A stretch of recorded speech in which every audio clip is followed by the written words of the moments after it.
komunikasi, hal mudah yang sering kita lakukan, ternyata memiliki sejarah panjang di dalamnya.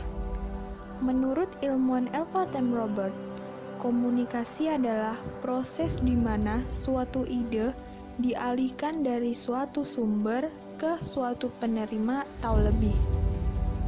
Menurut Alfred M. Robert, sejarah perkembangan komunikasi dibagi menjadi 4 era perubahan, yaitu era komunikasi tulisan, era komunikasi cetak, era komunikasi, dan era komunikasi interaktif.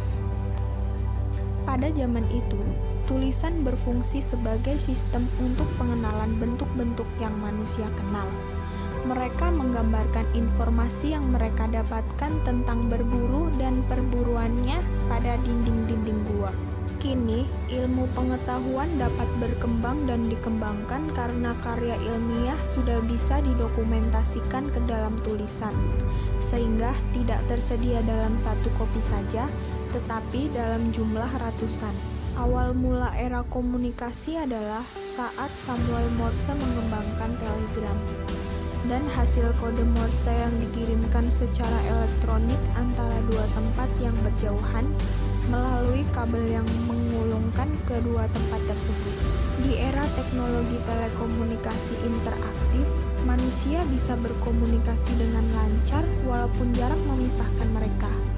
Hal ini menandakan bahwa kemudahan berkomunikasi sudah baik dan terus berkembang. Pembahasan kita di video kali ini adalah terkait komunikasi interaktif, yaitu komunikasi seluler. Kok bisa sih teleponan lewat handphone? Mungkin kalian pernah terlintas bayangkan gimana caranya si A yang posisinya di Sabang bisa menelpon si B yang posisinya di Merauke.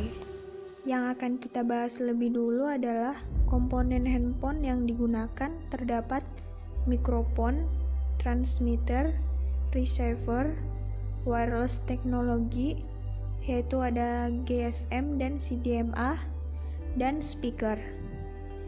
Kelima komponen ini memungkinkan untuk mendukung terjadinya komunikasi jarak jauh.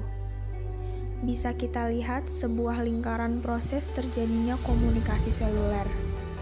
Si A yang akan menelpon si B, suara dari si A diterima oleh alat yang disebut mikrofon. Mikrofon kemudian mengubah gelombang suara menjadi sinyal listrik dan kemudian dipancarkan oleh ponsel ke BTS terdekat. Kemudian, sinyal tersebut diterima oleh BTS dan sinyal tersebut diteruskan ke pusat telekomunikasi. Dari pusat telekomunikasi, sinyal tersebut diteruskan kepada BTS terdekat dengan si B. Kemudian, diteruskan ke telepon si B. Setelah sampai kepada penerima, maka sinyal tersebut diubah lagi menjadi gelombang suara oleh alat yang disebut speaker.